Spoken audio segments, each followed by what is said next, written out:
In November of 2016, I went to an anti-Trump rally at the City Hall Square in my home city of Toronto, Canada. Among the protest signs, my favorite placard simply read, "I'm mad about a lot of things." This is Later That Same Life.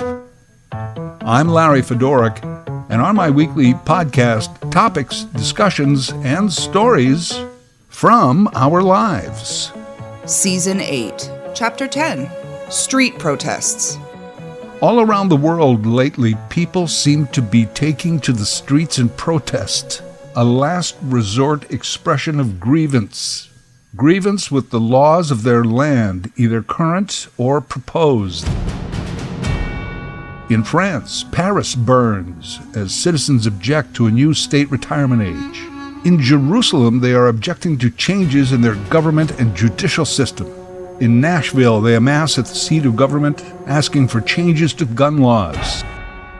And those are but a few pixels in the big picture.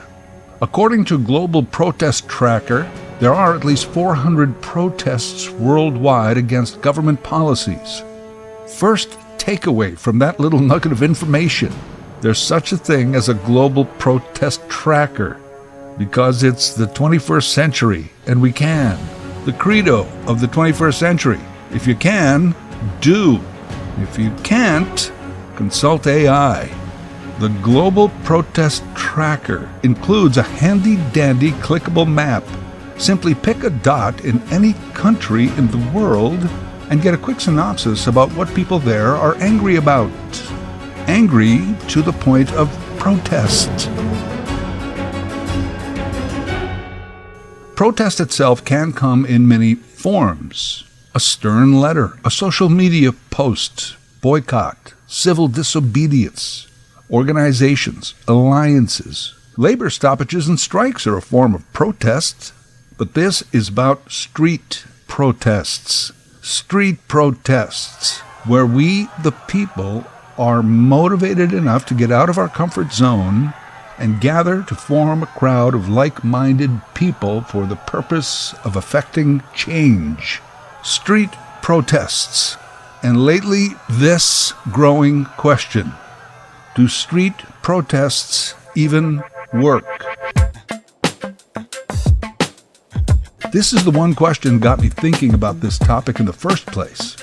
Watching the grumbling multitudes with their causes, their chants and placards, speeches through bullhorns, arm in arm, united in a common goal. Some are vocally passionate, others just there marching along because they feel at least showing up is what they can contribute.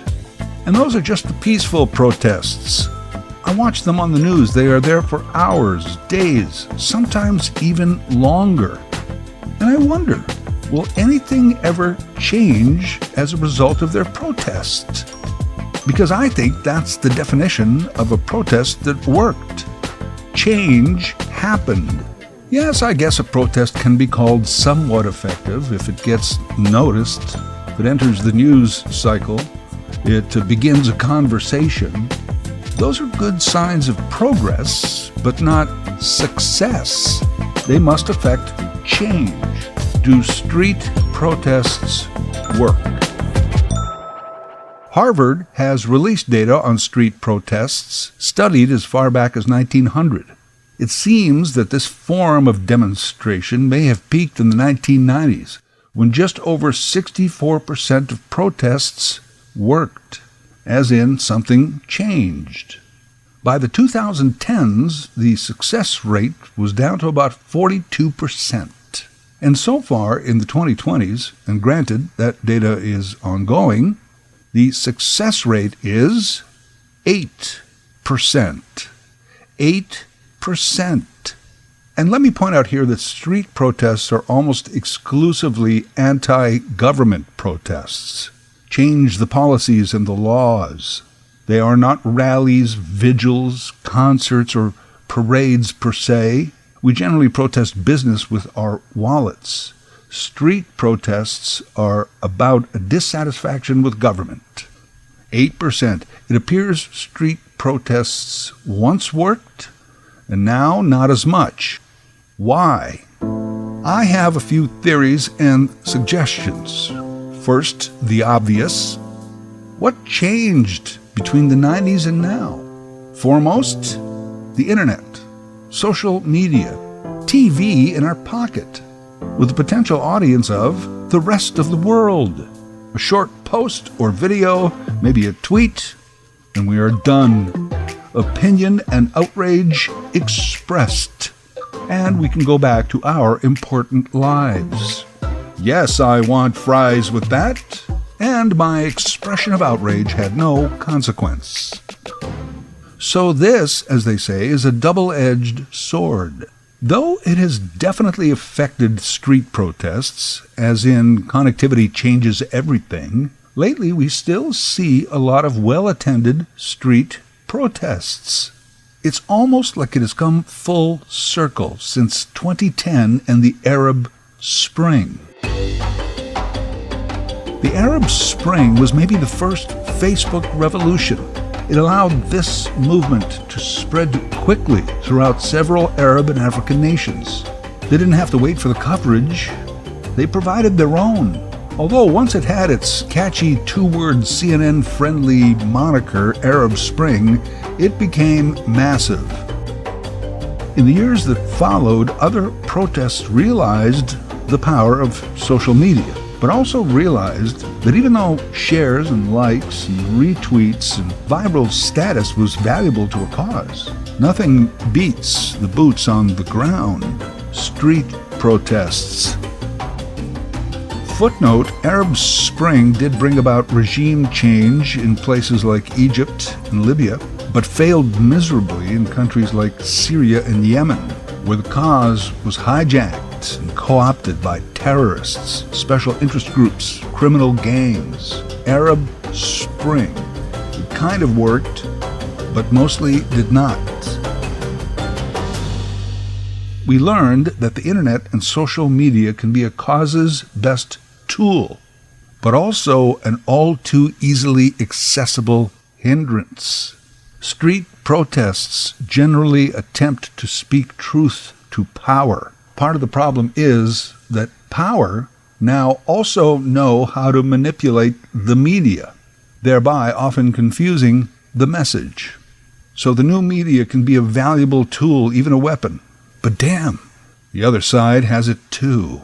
Speaking of confusing messages, if a street protest is to succeed, it must have one clear message. And even more than that, one clear demand that, once met, can certify the protest as successful. One clear message.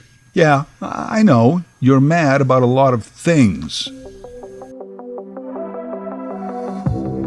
A classic example of a protest failure is Occupy Wall Street. What did they want? Well, it was a great cause, very noble. Narrow the gap between the rich and the poor. Stop the rich from controlling our lives by gambling with our economies. What specific laws did they want changed? What strategies did they want enacted? And who do they want to enact them? I imagine they did have a manifesto of sorts, but who knew? It wasn't clear. Wall Street was representative of the wealth. Soon there was Occupy Bay Street, Occupy London, Occupy Stockholm, Occupy the washroom. Before long, who knew why anybody was occupying anywhere? But boy, those encampments were annoying, huh? Years later, most of the policies and rules that facilitate the gap between poverty and extreme wealth still exist. Your street protest did nothing. Have a clear message. Protests to end gun violence in the United States suffer similar challenges, I think. Yes, I know there's red tag laws, age requirements, licensing, weapons bans, mental health concerns. These are all good, but there are too many problems all at once, and too many solutions all at once. Everyone just gets overwhelmed, nothing changes. One of the biggest reasons, as I see it, for the dwindling success of street protests are the politicians themselves, the people in power who can effect the change that we are asking for. I love the line about street protests from NYU sociology professor Jeff Goodwin. Quote, "The key to success is to make life miserable for powerful people. If you can't do that, you're probably not going to win." Unquote. He's right. Politicians, including those in a position of leadership, know that when it comes to street protests, they can wait it out. Maybe send in some troops and tear gas, bide their time, and soon the protesters will go away. Or at least their numbers will significantly lessen. And often, that's exactly what happens. Also, as I just mentioned, they know how to manipulate media in their favor. But here's the big one. A politician can get more mileage out of doing nothing than doing something. Think about it. Hey, Representative, we need you to help change Law 125, Paragraph B. If they change it, it is likely their good deed will be forgotten by election time. And if they try to remind people, it sounds like a cheap campaign slogan. 3 years ago, we worked hard to change Paragraph B. Oh yeah, sure you did. Look at him trying to take credit for Paragraph B. But if they do nothing, they can always say, "I'm working tirelessly, and I'm getting no cooperation from the other side. You have to vote for me again so I can continue to fight for you. One day, together, we will change Paragraph B." We live in a democratic system where doing nothing has become more politically advantageous. And how lowlife are some politicians? They even use COVID to tell us to stay off the streets. Hey, look, I took the advice of scientists and doctors. I'm vaccine up to date and will continue to do so. But when politics uses a pandemic to prevent protests, which some did, shameless. If street protests are to work, I think it's important to study the ones that did and to study the times in which they did. I mentioned Occupy Wall Street, Arab Spring, but there's certainly no shortage of others. Ukraine's Orange Revolution. It was a street protest. It actually worked. It may have been Putin's inspiration for the annexation of Crimea and now the invasion of Ukraine, but as a street protest with one single cause, it was a win. The Umbrella Revolution in Hong Kong, Tiananmen Square protests. Clearly, they were effective, but years later, people are still living under the strict rule of the Communist Party of China, Russia. It's tougher to gauge the success of street protests when there's an autocratic government. The Women's March of 2017 was massive, and it was not just about a woman's right to make her own decisions about her own body, but it was massive, and yet Roe v. Wade was overturned. One could argue that if the civil rights movement was successful, why would we need a Black Lives Matter? The civil rights movement itself is very interesting, especially as to how it's perceived historically.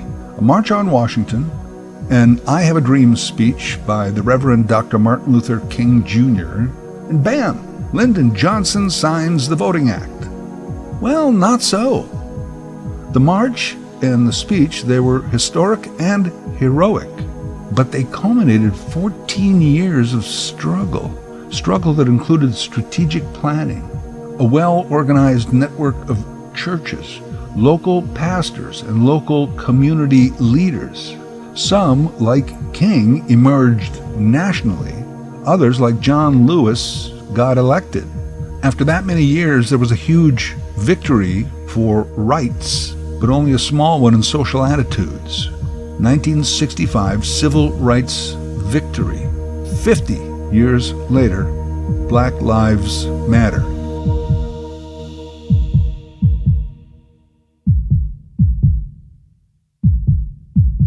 During those turbulent times, we also might ask, did street protests help end the Vietnam War? It's debatable. Certainly they helped contribute to a cultural shift in mood that may or may not have exerted pressure on elected officials. Now, I've just mentioned some of the most well-known street protests in modern history.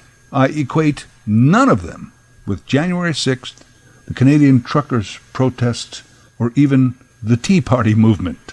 But even those were rooted in our belief that as a last resort, we can take to the streets and let those in power know how we really feel. Here is a humorous and telling note about street protests. When the Tea Party movement in the U.S. organized through protests and rallies, to some success and some eventual political influence, in several cities where events were being planned, it rained that day. In those regions, attendance was way down.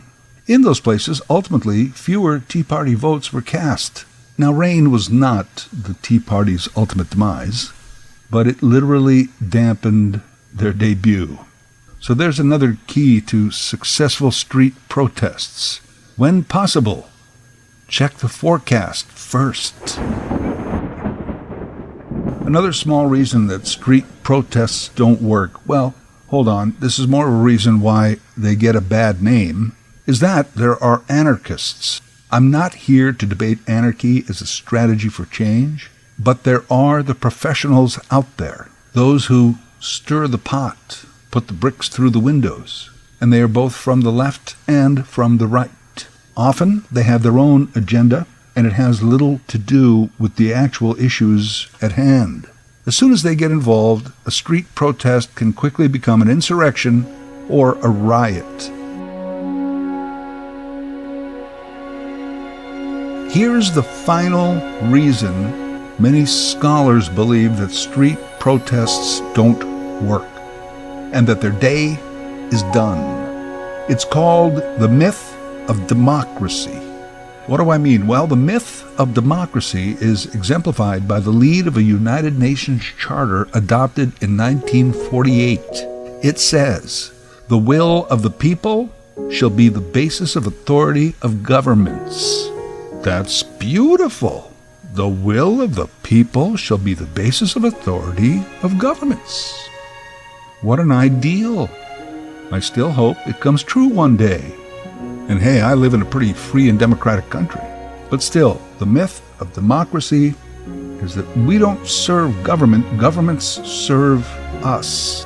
But only if day to day that were true. An addendum to this myth of democracy theory is that change does not come from the outside, i.e. street protests, but from the inside. The politicians in power, the people whom we've elected in our system and charged with making laws that benefit the majority of society. Well, I think I've already explained. They're not actually motivated to help bring about change. There's less in it for them, more if they do nothing. So instead of painting signs and marching in the streets to the government office, we have to get inside. And I don't mean breaking windows and threatening police. We have to get inside.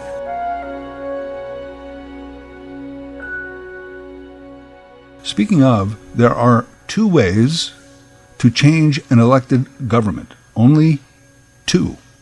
Militarily and electorally. You have to win an election or win a war. I'll assume right here that most of us do not want to arm ourselves and storm the Capitol. So we are left with elections. And I imagine there have been hundreds of people who have run for public office on the theory that I'm going to get elected, I'm going to get in, and I'm going to make a difference. Best of intentions. Then when they get there, someone tells them, read this manual on how stuff really works around here, and then we will tell you when to speak. But really, if we accept the premise that real change comes from not the outside, but the inside, then we've got to get in. We've got to get elected, or at least feel represented by our elected officials. This means electoral and government reform. So street protests don't work because the internet and social networks have changed social attitudes. Yes, but they can also be an ally. Another reason street protests don't work because they can lack one clear message or goal. Often they don't work because they do not make life miserable for people in power. We've learned that anarchists can ruin it for everybody. And sometimes it's just raining. But really, I think it comes down to the myth of democracy. It's why democracy is under siege. It's not built on a falsehood. The will of the people shall be the basis of power for governments. But it operates on a falsehood. The government serves us, we the people.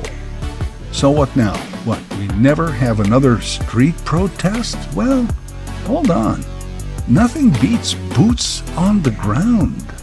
But it also has to be done along with every other tool in the toolbox: social media, organizing, alliances, local perspective, grassroots, clear goals. It was Martin Luther King Jr. who is credited with saying that the arc of the moral universe is long, but it bends towards justice. Change takes a long time, but it does happen, he said. Recently, comedian, activist Jon Stewart, in an interview, pointed out that the arc of the moral universe may bend towards justice, but it doesn't bend by gravity. We have to bend it, that there are others trying to bend it back. If part of that means taking it to the streets, the last resort of a conscientious populace, I say let's do it. If nothing else, it gets us out of the house. Later That Same Life is written, produced, and voiced by Larry Fedoruk. LarryFedoruk37@gmail.com. Subscribe to Larry's podcast YouTube channel. Get automatic notifications with each new episode.